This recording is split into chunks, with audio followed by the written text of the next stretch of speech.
In the world of Western animation for adults, for better or for worse, the pseudo-genre is dominated by comedy, usually in the form of the sitcom, containing much shock comedy. It is to the disappointment of many pretentious storytellers that Western animation has little room for drama instead of comedy. The absolute freedom of animation is clearly seen in Japanese anime, like Spirited Away and Paprika. But even without the stunning, expensive animation and plot of the aforementioned films, it is clear that the anime industry is much braver in what it seeks to explore than what the animation industry in the West is willing to explore.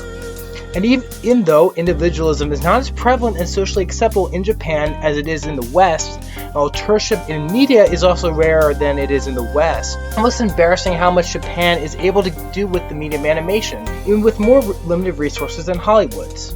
However, the West didn't always shun serious storytelling using animation. In fact, I believe that Western animation has had two major eras in the past where adult animated drama was popular, and that we are currently in the biggest one yet, but I am getting ahead of myself. The first era was in the early 1980s. This was an exciting time for film as this preceded the high-concept film blockbuster era that arguably started with either 1982's E.T. the Extraterrestrial or 1984's Ghostbusters. And it was still within the movie brats era, a time when big studios were willing to give a lot of budget and creative control to baby boomer filmmakers. The reason why this era ended was because movie brat films such as 1980's Heaven's Gate and 1982's One from the Heart were total flops at the box office, while more crowd-pleaser films that dealt with subjects that could be easily pitched in a movie studio, dubbed high-concept films, soared at the box office like Ghostbusters, Batman, and Jurassic Park. Anyway, before the high-concept films took over, more experimental art house films were getting produced, including animated ones. One of the first of these came from infamous animator Ralph Bakshi, who was more known for controversy at the time for films like his Fritz the Cat, which is remembered as the first X-rated, a rating much like NC-17 today, animated feature film. Anyway, of these animated art house films was 1978's Lord of the Rings, and although it wasn't well received by critics and failed to produce a sequel, it was one of the first adult animated drama feature films in the West. Not only this, but the box office money it earned Bakshi was enough for him to produce other adult animated drama films, such as 1981's American Pop, which chronicled the lives of four generations of Russian Jewish immigrants to America and their relationship to music, or 1983's Fire and Ice, a fantasy film which employed Korean-American animator Peter Chung, who would later create the adult anime drama Ian Flux, which I'll talk about later. In Bakshi's wake, other adult anime drama films rose up. Canada's Heavy Metal was one of them. Coming out in 1981, the same year as American Pop, it was a science fantasy anthology film based off of the Heavy Metal magazine. It's also Canada's second animated film overall, and its first in English. Also coming out of Canada 2 years later was Rock and Roll, a sort of rock opera set in a post-apocalyptic North America with anthropomorphic mice. Although it now has a cult following, it totally failed at the box office, not even breaking 50,000 USD. Lastly, complete the trilogy of 1983 films, there was the very unique Twice Upon a Time, which not only used traditional 2D cell animation, but also utilized stop-motion animation in live action. The film, despite being produced by George Lucas, had to be given a limited release because its studio, the Ladd Company, was nearing bankruptcy. So sadly, the film was a commercial and critical flop. It was, however, eventually given a home video release by the Warner Archive in 2015. After this, animated drama films for adults fell off the radar. In the following decade, adult animation wore on the form of comedies with the recent popularities of The Simpsons, South Park, and Family Guy. However, it's between the Simpsons' popularity and South Park debuting that adult animated drama saw its second big era dawn. It could be argued that the era started in 1993 with the theatrical release of Batman: Mask of the Phantasm, which showed mainstream audiences that animation could be used to tell stories at least as good as their live-action counterparts.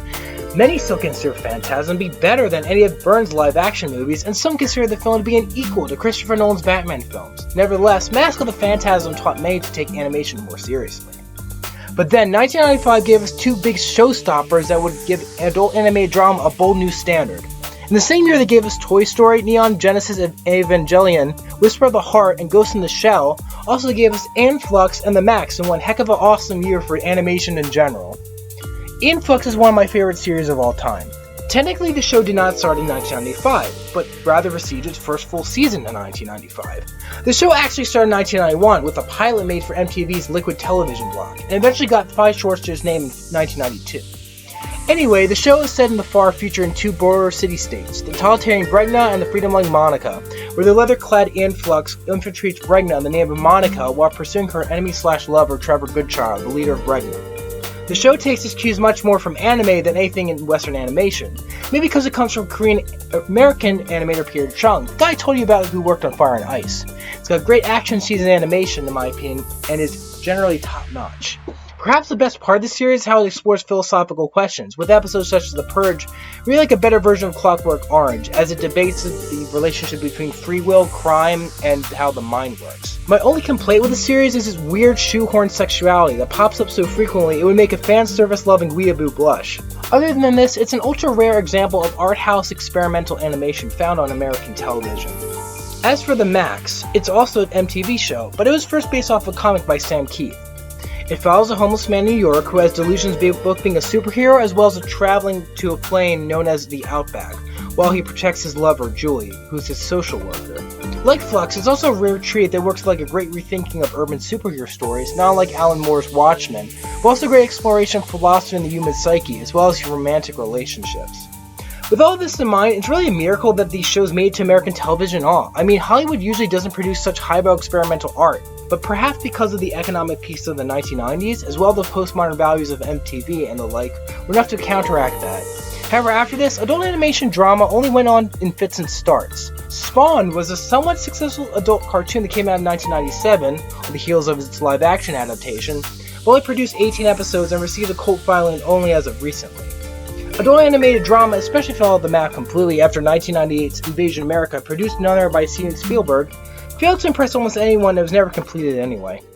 As for then on, the 2000s were a mixed bag, but busted out some masterpieces that could be described as being as much as adults as for all audiences, such as The Incredibles and Wes Anderson's Fantastic Mr. Fox. The art house market also gave us weird but great films like Persepolis, A Scanner Darkly, Waking Life, and Wasp with Bashir, constantly reminding audiences that Western animation could be so much more.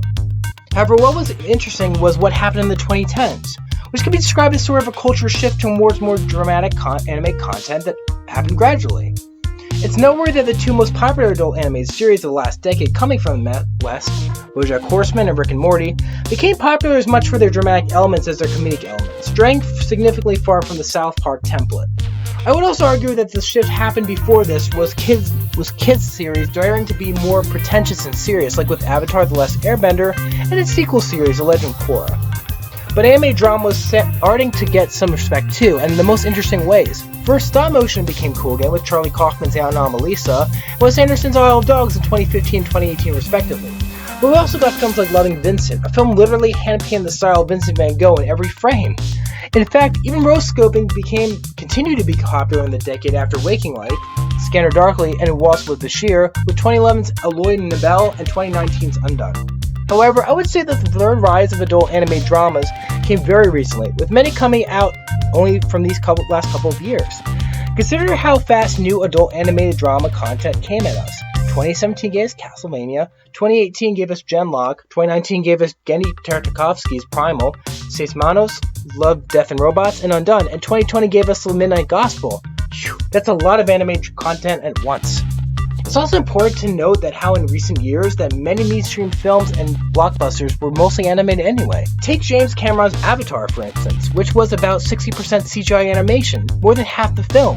With this in mind, the film could technically be considered an animated film. It's because of films like these that have perhaps subtly warmed many to the possibility of an all-CGI drama film for adults.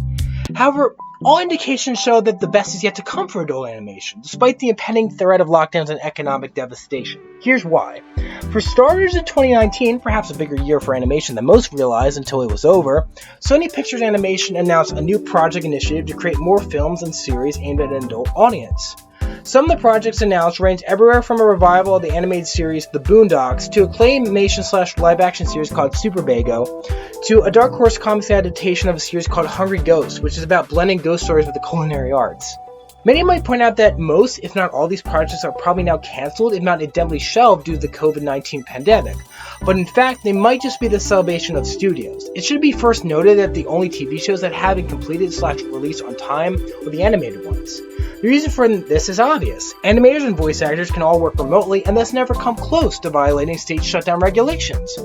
Really, writers' rooms and table reads can even be done over a service like Zoom. In fact, Clint Eland, CEO of Mercury Filmworks, a small independent Canadian animation studio, has said that media executives have come to him after live-action production has shut down, describing their interest in animation being, quote, a super priority, end quote. It's easy to say that even if there's not a second big shutdown in America to encourage Hollywood to go all animation all the time, the animated shows that will be created during the COVID era will surely create an interest in animation the West has never seen before. Although this trajectory is not inevitable, hopefully the fact that animation is primed to be the dominant form of media currently, and the fact that we already have some great adult anime dramas out there already, will be enough to break adult anime drama out of its ghetto into the status of respect and pure possibility currently seeing the likes of Japanese anime. I mean, it's been a long road and we can only hope, right?